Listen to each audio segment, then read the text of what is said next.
From Florence, Italy, the city of inspiration for sculptors in ages past and for centuries to come, you're listening to The Sculptor's Funeral. Good day to you all, and welcome once again to another episode of The Sculptor's Funeral, the podcast for the figurative sculptors of the world. I'm your host, Jason Arkles, a sculptor and teacher living and working in Florence, Italy, where all the great sculptors are dead, and I don't feel so well myself. Now, with this podcast episode, we come to the final sculptor in our discussion of the early Florentine Renaissance, that period of time between the competition for the baptistry doors between Lorenzo Ghiberti and Filippo Brunelleschi in 1401, all the way to the rise of Michelangelo at the first years of the 16th century. The period of Florentine art, culture, and politics after the year 1500 is known to us today as the High Renaissance, when Michelangelo breathes new life into the classicizing aesthetic pioneered by Ghiberti and Donatello, making the dolcezza of previous decades seem old-fashioned, perhaps even trite.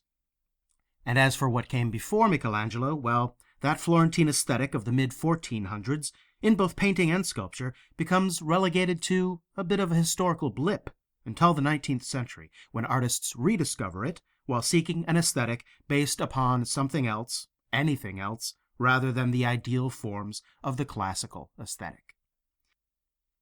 At the same time, there's a lot to be said about classical ideals. The ideal forms of the High Renaissance, and later of Neoclassicism, are an expression of a classical ideal that goes beyond just art. These ideals are centered upon philosophies and cultural perspectives which have produced some of the greatest cultures the world has ever seen.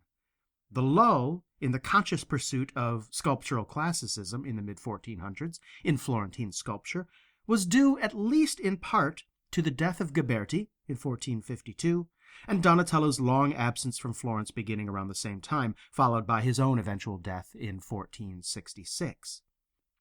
And it was a time of upheaval for enlightened, classically minded patronage as well. Cosimo de' Medici himself died in 1464, and his son Piero lived only 5 years before dying in 1469, leaving his 20-year-old son Lorenzo to deal with the family business of ruling Florence by proxy. So, perhaps it should be no surprise that mid-century sculptors produced less ambitious works, both physically and philosophically, and instead were driven by interest in and experimentation with new methods, new materials, new genres, and a new middle class of patrons. But it doesn't have to be one or the other, does it? Must classical thought always be illustrated by ideal nudes such as Donatello's David or Michelangelo's David? Must the dolcezza of mid-century work aspire to no greater intellectual depth than the overdone theological motif of the Virgin and Child? Is there a halfway point between the intellect and philosophy represented in the form of the ideal and the charming beauty of the natural world? The sculptor who came closest at this time to synthesizing these seemingly oppositional forces in art is our subject today, and his name is Andrea del Verrocchio. In Verrocchio's work, we find all the sweet airiness we find in his contemporaries' works, as well as an erudite and rational approach to fundamental issues of sculpture, and the ability to combine it all into a clear narrative. Andrea del Verrocchio is widely regarded as the greatest sculptor in the years between Donatello and Michelangelo. Andrea di Michele Cioni, known as Andrea del Verrocchio, was born around 1435 to a blue-collar family, the son of a man connected with the building trades, possibly as a vendor of building materials or maybe a brickmaker or ceramics worker. Little is known about the earliest training of Verrocchio, might have been from his father. All we know for certain is that in his early 20s, he's recorded as being an apprentice to first one goldsmith and then another. And it's not until Verrocchio is 26 that we find record of him working as an independent sculptor, though no work by his hands from this time can be identified. Now, just to place his timeline in context, when Verrocchio was 26, the year would have been 1461. In 1461, Ghiberti was long dead. Cosimo de' Medici and Donatello were both in their dotage and would be dead within 5 years. Desiderio da Settignano was in his prime, but would also die in a few years. while Luca della Robbia was very busy churning out his terracottas, enjoying his life well into the 1480s. Now, after Verrocchio's training under two different goldsmiths, it's assumed that he apprenticed also under a marble sculptor, either Desiderio da Settignano or perhaps Antonio Rossellino, who is Bernardo Rossellino's brother. If you remember from last week, Bernardo Rossellino was Desiderio da Settignano's master. And although we don't know exactly who taught Verrocchio to carve marble, by 1461 we do find record of Verrocchio competing for marble commissions, so he must have learned to carve marble from someone at this time. Now, a few quick notes about Verrocchio's early training. For one thing, starting out as a goldsmith and then moving on to marble carving, as Verrocchio did, has some auspicious precedents. Andrea Pisano, Andrea Orcagna, Donatello, Brunelleschi, Ghiberti, all these guys and more got their start in the art of goldsmithing, a trade in which the skill of modeling in wax is paramount. This has proven to be an excellent training in draftsmanship for eventual producers of large statuary, whether in marble or bronze. And we find no exception in the example of Verrocchio. Verrocchio, from his earliest professional years, was regarded as a truly great draftsman. And when I say draftsman, I don't necessarily mean that he could draw accurately with a pencil or charcoal, although, of course, he certainly could. Draftsmanship is an ability that transcends mediums. Draftsmanship is the ability to render accurately, whether that's with paint or clay or wax or charcoal. Being a good draftsman means having a good eye and a good hand. And speaking of having a good eye, another point I want to bring up about Verrocchio's goldsmith training is that it's where Verrocchio got his name, right? His real name is Andrea di Michelicioni, but he became known as Verrocchio. Why? Well, there's a popular myth about the name Verrocchio, that it's the combination of the Italian word vero, which means true, and the word occhio, which means eye. So Verrocchio would mean true eye. And while this is undoubtedly one of the more awesome names you could have as an artist, to be officially known as Andrea of the True Eye, it's completely wrong. In fact, he derives his name from the second of his masters, the goldsmith, Francesco di Luca Verrocchio. Francesco Verrocchio was a very successful and rich goldsmith, and his pupil, Andrea, started calling himself Andrea del Verrocchio, which means Andrea of Verrocchio, or Verrocchio's Andrea. He must have thought that he could earn some instant prestige by telling everyone where he got his training right in his name. And he's not the only artist to do this, either. I mentioned just a minute ago the sculptor Bernardo Rossellino. Well, his real name is Bernardo di Matteo di Bora Gambarelli, but he trained under a guy named Rosso. In Italian, rosso means red, and Rossellino means little red. It gets weirder. Bernardo Rossellino's brothers were also masons and carvers, and they also took the surname Rossellino, even though they didn't actually train under Rosso. Italian names from this period are just crazy. They're all over the place. And if you come across an artist that has an article or a preposition in their name, you know that there's some sort of story behind it, right? So the preposition da, da, means from. And so you get Desiderio da Settignano or Leonardo da Vinci. Vinci is the name of Leonardo's hometown. And then you get the preposition del or della, which means of. So Andrea del Verrocchio is like saying Verrocchio's Andrea or Andrea of Verrocchio. And Luca della Robbia means Luca of the ruby. See, Luca della Robbia came from a family of cloth dyers that specialized in a ruby red dye. Luca della Robbia. Okay, back to our man Verrocchio. Now, the year 1461. In his mid-20s, we find record of him competing, unsuccessfully, for commissions against the likes of Desiderio da Settignano and other prominent sculptors. So we know that he must have had both training and talent just to make the cut to compete against these guys. The earliest works with probable attribution to Verrocchio include a marble portrait bust of Francesco Sassetti, who was the chief administrator of the Medici Bank, and he also made a large bronze bell cast for the Church of San Marco. Now, both of these works contain elements of classical motifs, which were a bit unusual for Verrocchio's generation, as I mentioned. The church bell has a relief of dancing putti putti, those little baby angels we find on Roman sarcophagi, as well as in decorative motifs in Donatello's work. And the portrait bust of Sassetti is draped in a classical tunic, another very unusual motif for portrait busts at the time. In fact, almost all portrait busts of the early Renaissance were done in contemporary dress, and this bust of Sassetti is just one of 3 known which used classical garments to classicize its sitter. Moreover, the bust of Francesco Sassetti is completely unique in Florentine sculpture for its revival of a technique used by Roman sculptors, and that is in how Verrocchio renders the eyes of the subject. Now, we're all familiar with the typical Roman portrait, right, with their full round eyes, without any carving in of a cavity to represent the pupil or iris. This is something the Florentine sculptors adopted early on, but it wasn't the only way that Romans made their eyes. Sometimes a Roman sculptor would carve out a cavity to represent the iris, but then they would fill these cavities that they made in the eyes with lead, giving the eye a dark pupil and a penetrating gaze. Verrocchio employs this very trick in his rendering of his bank administrator, which no other sculptor does in a portrait for the whole of the 15th century. The Sassetti bust stands out from the work of Luca della Robbia and Desiderio da Settignano for its overt classicism. But when one considers the subject of the portrait, the chief administrator of the Medici Bank, maybe that shouldn't surprise us so much. After all, the Medici family, in the person of Cosimo de' Medici, was the greatest patron of those who pursued classical learning.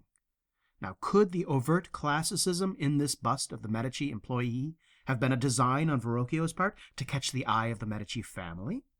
Certainly the use of lead insets in the pupils would have caught a little attention, not just for their novelty, but as an example of the depth of study this young sculptor had completed in the realm of the antique. And it didn't hurt that beyond its classicism, it's also a very, very, very good bust, revealing quite clearly the true eye Verrocchio is nowadays credited with having. The naturalism this bust is infused with makes it one of the most accurately observed and rendered portraits of the entire century. Now, whether it was a calculated move, or whether it's a true reflection of Verrocchio's own disposition towards the antique, the bust does seem to have brought Verrocchio to the attention of the Medici family, in a big way. Very soon after we find the first records of Verrocchio working independently as a sculptor in 1461, we see that he receives a significant commission from the Medici family, probably around 1464 or 1465. The dates are a little uncertain, as is the exact person who commissioned Verrocchio. The scholars generally agree that the commission probably came from Cosimo's son, Piero. And this commission charged Verrocchio with creating a bronze statue of the biblical character David.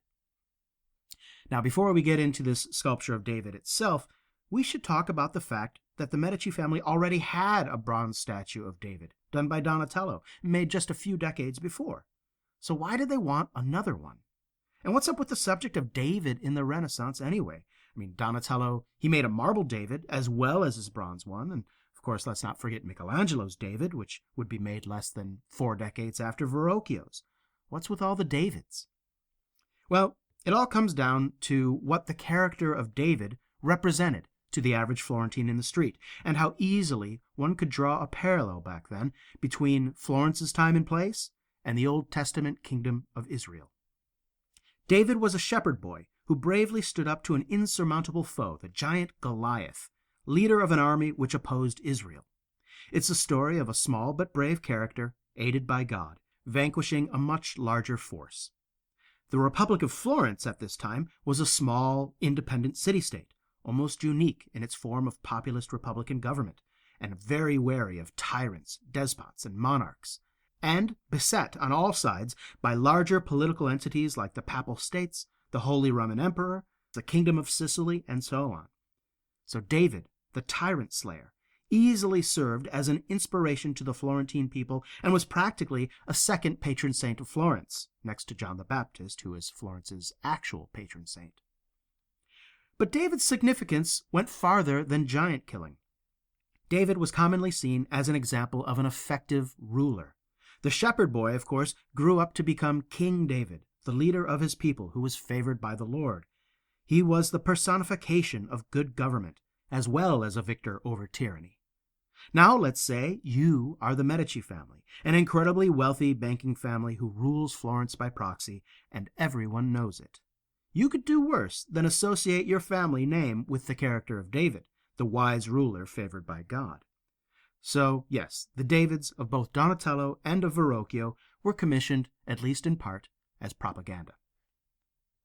Now, looking at Verrocchio's Bronze David, it's almost impossible not to make immediate comparisons with Donatello's Bronze David. Both are thin-limbed youths with a sword in one hand and the other hand on the hip. Both appear to stand in contrapposto on their right leg, with the severed head of Goliath at their feet. But the similarities end with the composition. In every other way, these two Davids are very different interpretations of the Old Testament shepherd boy. Donatello's David stands with his head bowed in contemplation. His sword, likewise, points towards the earth, and there's a certain tranquility in the half-smile on his classicized face. Verrocchio's David stands in sharp contrast to the placid David of Donatello. Verrocchio's David is much more open in gesture. His feet are further apart, as though he's taken a step forward, his head up and turning outwards. Even his hand resting on his hip appears to be a momentary gesture, made mid-stride. The elbow of that arm sticks way out into space in one direction, and the raised point of the sword sticks out opposite the elbow in a visual counterbalance. The sense of motion, the sense of catching an impression of a figure moving from one position into another is evident throughout the entire work. And along with the sense of movement here, there is a very healthy dose of dolcezza. The frankly self-satisfied expression on Verrocchio's David makes him look like someone who's just stolen his first kiss rather than slain his first giant. This light-hearted atmosphere in the work is heightened by his decorative skirted armor, with flowers blossoming from his breastplate where his nipples should be, and the light-catching fringe at the hem of his skirt. When these details were fully gilt with gold leaf, as they originally were, the figure would have had even more of an appearance of lightness and sweetness. This is a figure who would be right at home, hanging out with the singers from Luca della Robbia's Cantoria, infused, as both these works are, with that dolcezza, that light sweetness of youth, found so commonly in the middle of the 15th century. At the same time, there is a subtle element of classical influence in this work that generally goes unnoticed. I mentioned that Verrocchio's David is standing in contrapposto. Contrapposto is, of course, that standard pose of antiquity, which places the weight of the body on one leg, which creates an S-curve in the spine, and thereby provides a little elegance and variety in the otherwise symmetrical human form. Well, Verrocchio's David is actually holding a subspecies of contrapposto, called a chiastic pose, or chiastic contrapposto.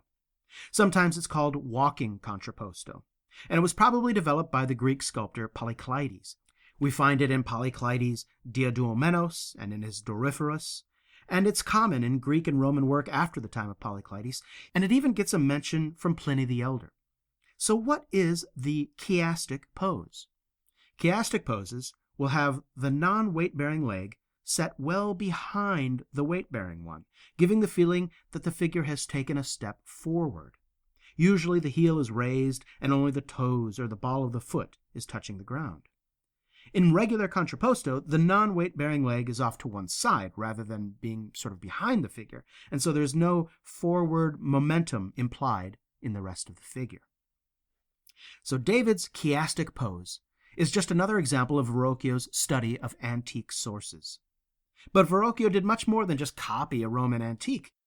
There's a drawing, actually just a copy of a drawing, by Verrocchio that is made from a nude model, standing in exactly the pose of his David. It's strong evidence that he worked this sculpture up from life rather than from antique precedent. And, of course, just as we find in Donatello's David, the physique of his shepherd boy is evidently done from life. So rather than explicitly quote the antique, as the way Michelangelo's David does with its perfect ideal physique, Verrocchio is only referencing the antique through the pose. But it is undoubtedly a conscious emulation, and it's the first time that the chiastic pose was adopted by a Renaissance sculptor. And finally, if you in case you were wondering if I was going to mention the oft-repeated story that the model for Verrocchio's David was none other than his young apprentice, Leonardo da Vinci, well, here's me mentioning it, and here's me shooting that theory down. It's not true. The timelines don't really add up. The statue was complete before Leonardo da Vinci ever set foot in Verrocchio's studio. Now, these two Davids, by Donatello and Verrocchio, have often been linked to each other, not just by subject matter and family patronage, but also physically. Both statues were placed in the Palazzo Vecchio, the town hall of Florence, where the Signoria conducts business, and both would end up in the National Sculpture Museum in Florence, known as the Bargello. And recently, these two statues have been reunited in the Sala di Donatello, where one can once again compare the two statues directly. Or, of course, you can just go to thesculptorsfuneral.com, click on the image gallery for this episode, episode number 47, and you can compare them as well. Now, the success of this delightful David cemented Verrocchio's relationship with the Medici family, and he remained in their employ for most of his career. And even before the David was completed in bronze, Verrocchio received several other commissions, thanks to the Medici, including the most important sculpture commission in Florence in decades. And we're going to hear all about it when the sculptor's funeral continues.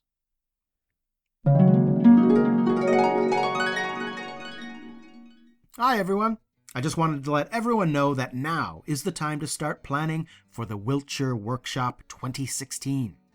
Last summer, I conducted a 2-week workshop in the stunning English countryside not far from Stonehenge, and we all had such a good time learning to carve marble that we're going to do it all again.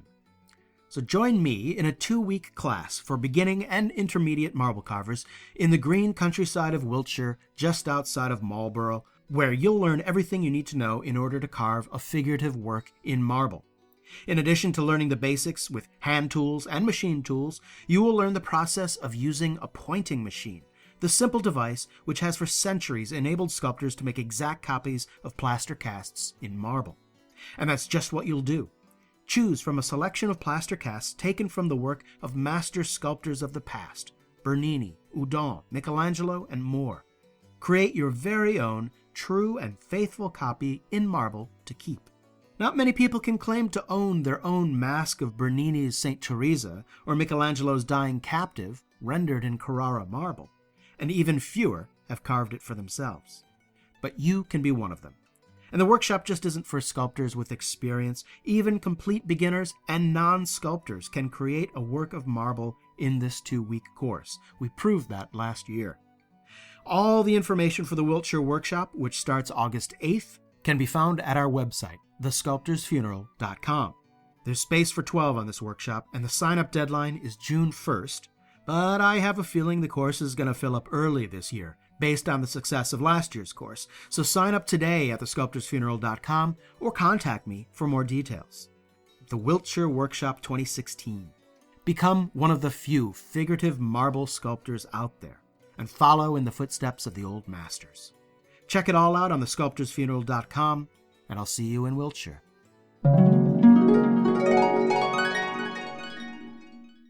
So Verrocchio is off to a good start in his career. As one of the first works commissioned from him, the David placed him into immediate comparison with the great Donatello. And as different as these two Davids are, Verrocchio's does not suffer by the comparison. Verrocchio and his workshop were active throughout his lifetime, producing works both big and small. The smaller works were the type of things popular at the time. Reliefs of the Virgin and Child, always a favorite. Portrait busts, all the same things that occupied the careers of Desiderio da Settignano, Luca della Robbia, and all the rest during the middle of the 15th century. But in light of the fact that by 1466, Desiderio da Settignano and Donatello were dead, Verrocchio was clearly the greatest sculptural talent active in Florence at the time.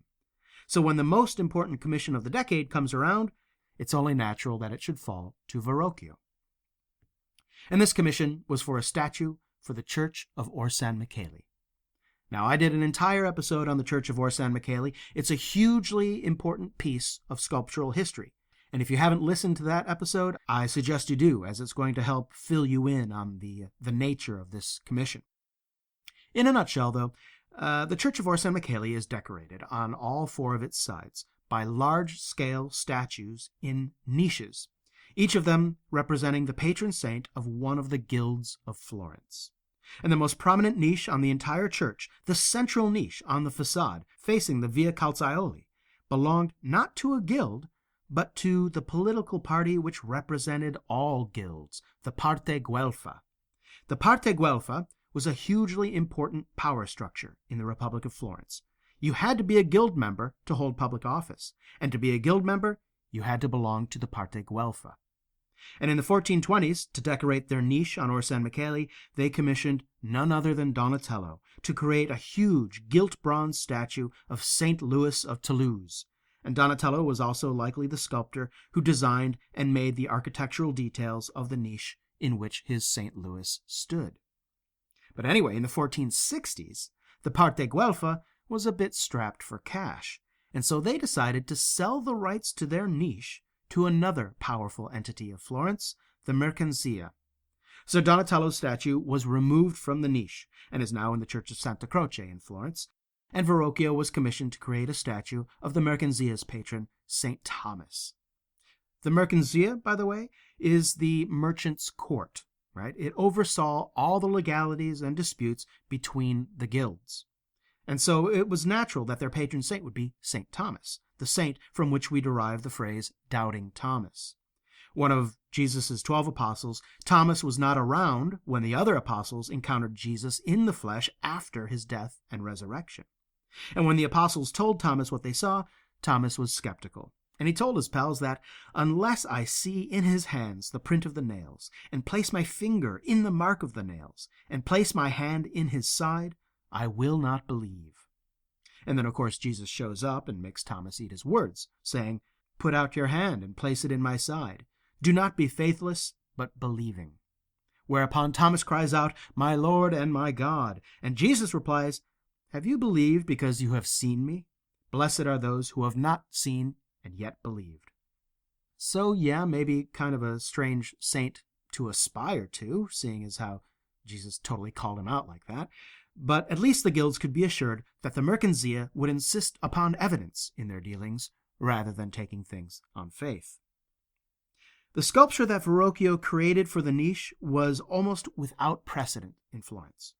Verrocchio created not just the patron saint of the Mercanzia, but he pairs St. Thomas with a figure of Christ, illustrating the climactic scene of Thomas reaching for the wound on Christ's side. Now, at the time, two-figure compositions in large-scale sculpture was very, very rare, as was the very idea of narrative sculpture on a large scale. Up to this point, of course, we can list a bunch of narrative low-relief work, from Ghiberti's Doors to Donatello's Feast of Herod relief, and 100 more other reliefs besides. But the issues of narrative and multi-figure composition in relief are essentially pictorial concerns, right? They're going to be the same concerns and issues faced by the multitude of Florentine painters. But the composition of a figure group in the round, even if the figures are meant for a niche, is another matter entirely, and one that was only just beginning to get addressed in Florence. We can go back to Nanni da Banco's figure group of the Four Crowned Saints, or I Quattro Coronati, in their own niche on Or San Michele, but with this work, it seems the only compositional issues Nanni addressed was the question of how to get four saints into one niche. They really don't have much to do with each other compositionally. Apart from minor gestures with a few hands, they're pretty much just standing in a line. And there is certainly no narrative structure here. These four figures are not enacting any part of their story. They're literally just standing there. So to find a narrative figure group predating Verrocchio, we find a few examples, but not many.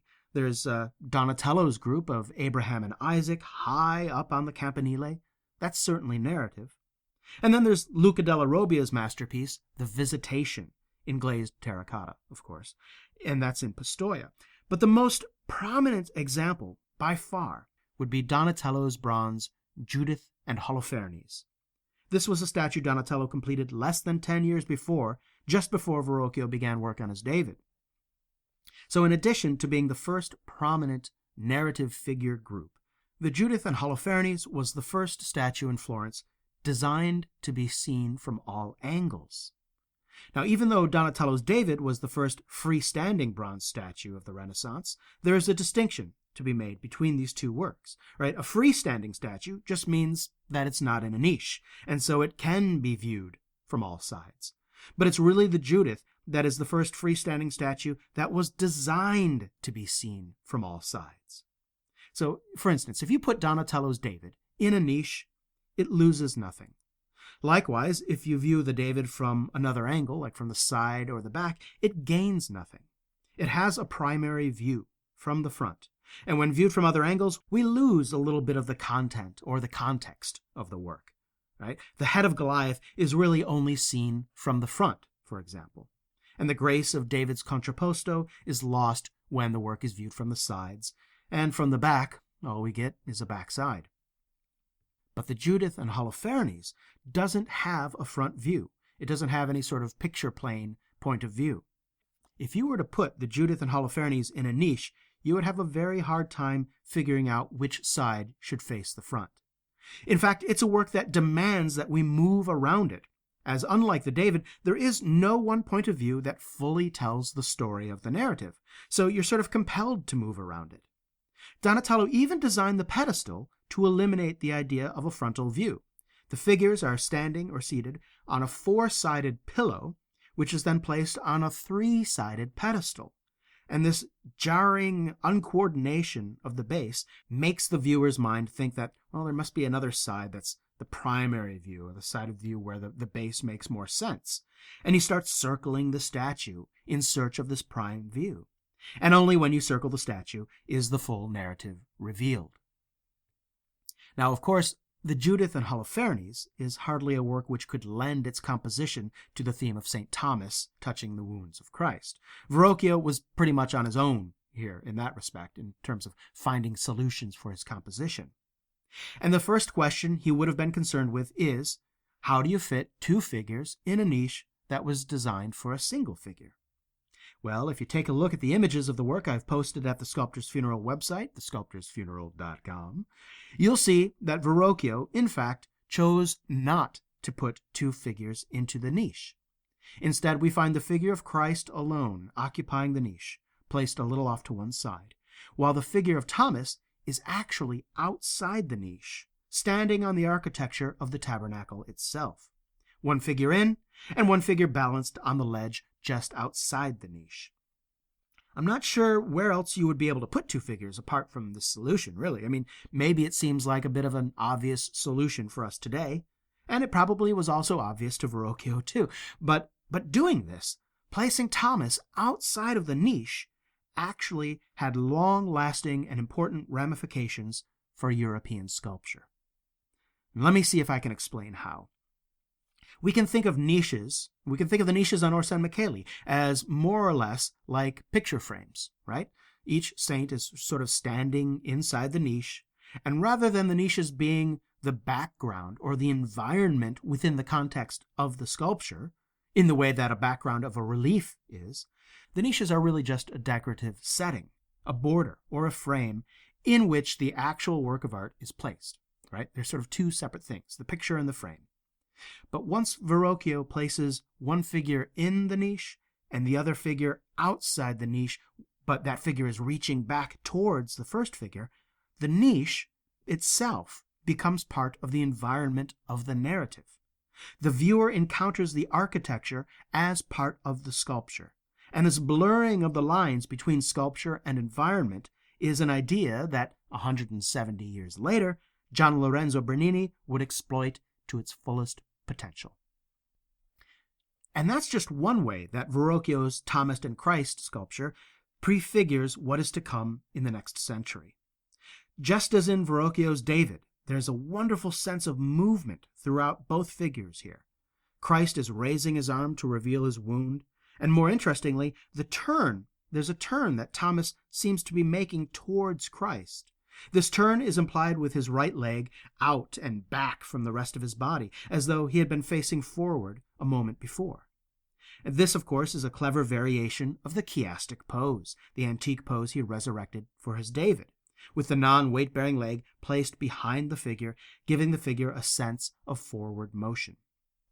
Additionally, the drapery the two figures are swathed in is thick and voluminous, but with such an active pattern of crisp divisions of light and shade in its folds that the figures seem floating in drapery rather than drowning in it. And, of course, there's much more of that to come in the Baroque era of the 17th century.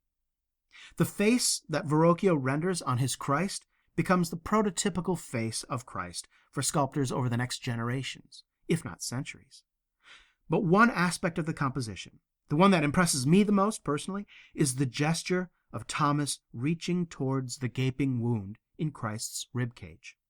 Now, there are lots of pictorial precedents, paintings and reliefs of this narrative of Thomas touching the wounds of Christ, and all of them, previous to Verrocchio, illustrate Thomas's fingers on or even in the wound. But Verrocchio holds back and illustrates the moment just before the fingers meet the flesh. The most impactful, most significant, most active, and most tension-filled moment of a narrative is often the moment before the resolution of the story, before the climax. We see it in the raised arm of Judith just before she delivers her blow to Holofernes' neck. We see it in Michelangelo's David as he reaches up to take his sling from the shoulder. And we see it in the fingers of the Thomas, inches away from the evidence he seeks that will lead to the renewal of his faith. The group of St. Thomas and Christ took about 15 years for Verrocchio to complete, which he did around 1480. As I mentioned, he and his workshop were busy with many smaller commissions like portraits and reliefs and ornament. He contributed a few relief panels for an incredible silver altar in the baptistry, which was begun a century before. He constructed a wall tomb in Pistoia, not far from Florence, and this wall tomb was for a cardinal buried in the cathedral in Pistoia, and it's a unique and beautiful tomb that seems to combine motifs from everyone from Desiderio da Settignano to Nanni da Banco, and possibly may have influenced Michelangelo's Medici tombs 50 years later. And his last masterpiece, the equestrian statue of Bartolomeo Colleoni in Piazza San Marco in Venice, was only modeled in clay when Verrocchio died in 1488 and was cast by another sculptor. So Verrocchio enjoyed a long and full career with many, many important masterpieces, but when we think of Verrocchio, do we think of the wall tomb to Cardinal Fortigueri in Pistoia? No. Do we think of his pristine reliefs of the beautiful silver altar in the baptistry? No. Do we think of one of the most brilliant, quintessential equestrian statues ever made, the crown jewel of Piazza San Marco and the pride of Venice? No. When we think of Verrocchio, we think of that cute little Puto holding a dolphin. We all know this sculpture. If you've ever been to a garden shop or any place that sells lawn art or outdoor decor of any type, then you've seen this little curly-haired winged baby standing on one leg as though running or perhaps flying, his little wings outstretched, and grasping in his arms, he's got a little Renaissance-style dolphin, right? There are likely tens of thousands, if not millions, of copies of this work around the world. And why is that? Because it's adorable? Well, yeah, mostly. But what is relevant for us is to understand what makes this work, Puto holding a dolphin, so universally likable. The subject matter itself isn't particularly new or unique. Putti are really a dime a dozen, and there are so many variations on this theme. And it certainly wasn't the first Puto playing with an animal ever sculpted. However, it's Verrocchio's Puto with a dolphin that is the most famous Puto. Why is that? Well, Verrocchio's Puto with a dolphin is hands down the best because of its impeccable composition. In fact, it's one of the most perfectly composed works of figurative sculpture ever made. From every angle, the work is not only readable, but perfectly balanced in all its parts. An outstretched leg mirrors a wing. A wing parallels the dolphin's snout. Balance and counterbalance, harmony and symmetry abound throughout the work and from all sides. And if we find it pleasingly well put together now, it was 10 times more impressive to Verrocchio's contemporaries. This little statue is a thesis on sculptural design. Puto with the dolphin was highly influential as a compositional study, and the lessons it taught influenced John Bologna and even Michelangelo himself. In the Puto with a dolphin, we find the very first example of a new type of sculptural pose, one which Michelangelo would take up and which Giambologna would perfect. And that pose is known as la figura serpentinata, the serpentine figure. Now, if you want to know the basic pose of la figura serpentinata, all you need to do is stand up. All right, stand up. And now twist at the waist to your left, keeping your feet forward so that your torso and shoulders are turned to the left. And now you're going to turn your head back to the right. And that's la figura serpentinata, a sort of left, right, left, or, a right, left, right, double twist of the body. Swiveling the torso and head and hips in opposing directions, we open the human form up so that from most angles, there is something to be seen from the front of the figure. Now, we human beings don't do too much emoting and gesturing with our backsides, and so in order to create an active, emotive figure in the round, we need visual access to the front of the figure from most angles, and la figura serpentinata does just that. Now, usually the credit goes to Michelangelo for realizing what sort of tremendous impact la figura serpentinata can have, but he did not invent it. He got it from Verrocchio's Puta with a Dolphin, at least according to the scholars. So at the end of the day, Verrocchio has a bit of an underappreciated legacy, I would say. He's an in-between sculptor. He's someone who's remembered as the greatest sculptor of his day, but his day just happens to be sandwiched between Donatello and Michelangelo. His greatest contributions, mostly centered around expanding the sculptural vocabulary of pose, are overshadowed by the accomplishments of the other two masters, even though we see in Verrocchio's work improvements on the ideas of Donatello and inspiration for ideas of Michelangelo. What can be said for certain is that no sculptor up to his day was so effective in solving the issues of figural composition, or went so far in rendering the sense of movement in his figures through signifiers of pose, drapery, and gesture. But perhaps his greatest legacy doesn't lie with his contributions to sculpture. In addition to being the greatest sculptor of Florence in the 1470s and 1480s, he was one of the greatest Florentine painters, on a par with Fra Filippo Lippi and Antonio del Palaiuolo. The paintings that can be definitely attributed to Verrocchio are actually relatively few, and there's not many drawings either.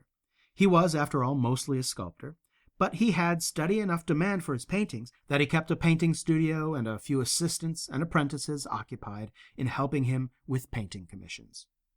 And it's Verrocchio's workshop, with its steady stream of young artists and apprentices eager to learn the arts of drawing and painting from Verrocchio, that leaves us Verrocchio's greatest legacy. The list of his apprentices reads like a who's who of Renaissance painting. Andrea del Verrocchio was the principal master of Lorenzo de Credi. He was the man who taught Perugino how to paint, and of course Perugino was Raphael's master. And Verrocchio was the principal master of Leonardo da Vinci. Verrocchio's influence on the styles of these three artists directed the style and sensibility of Renaissance painting in a very fundamental way. And Verrocchio's influence doesn't stop with his young apprentices either. Emerging artists who had trained under other masters found employment as journeyman assistants in Verrocchio's workshop, where they continued their educations under Verrocchio on their path to becoming masters in their own right. And this list includes Botticelli, Luca Signorelli, as well as the future painting master of Michelangelo, Domenico Ghirlandaio. Not since the workshop of Lorenzo Ghiberti, where a generation of sculptors learned at the side of that master, has a single artist been so influential in the dissemination of studio practice. And the fact that so many painters were trained by a sculptor also illustrates just how linked painting and sculpture really are, as both have at their foundations the study of nature, a study which is conducted through the practice of draftsmanship. It was true then, and it's true now. And it was true in the 19th century, when the great painter Jean-Auguste Dominique Ingres stated that drawing is the probity of art.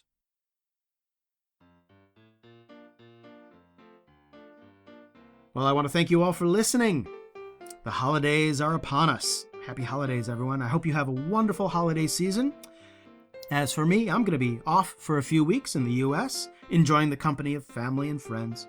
And when I return in the new year, The Sculptor's Funeral will have lots of good stuff coming up. More interviews with contemporary sculptors, more shop talk episodes, And in terms of art history, we're moving on from the early Renaissance to higher ground.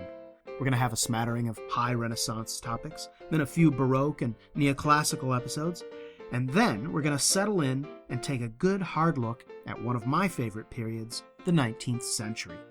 But not the 19th century we're already familiar with. Not the 19th century of François Rude and Jean-Baptiste Carpeaux and Auguste Rodin and all those French guys. No, we're going to look at the other 19th century, the one occurring quite distinctly apart from the Parisian milieu, happening in Florence and Rome. If the names Lorenzo Bartolini, Hiram Powers, and Harriet Hosmer are unfamiliar to you, well, you are in for a treat. So don't forget you can subscribe to The Sculptor's Funeral wherever you listen to podcasts. That's iTunes, Stitcher Mobile, or anywhere else. Be sure to check out the Facebook group page for The Sculptor's Funeral, where you can listen to the latest episodes, comment on what you hear, and engage other sculptors in conversation. You can find lots of extras and additional content, and of course you can post your own sculpture-related content, and much more. And of course, the entire archive of The Sculptor's Funeral can be found at thesculptorsfuneral.com. While you're there, if you're planning to do any sculpture supply shopping online, I encourage you to click on the link for the sponsor of the podcast, Blick Art Supplies. Clicking the link on our website to get to Blick Art Supplies helps support the podcast, and for that I heartily thank you. Thanks again for listening, and as always, have a productive week.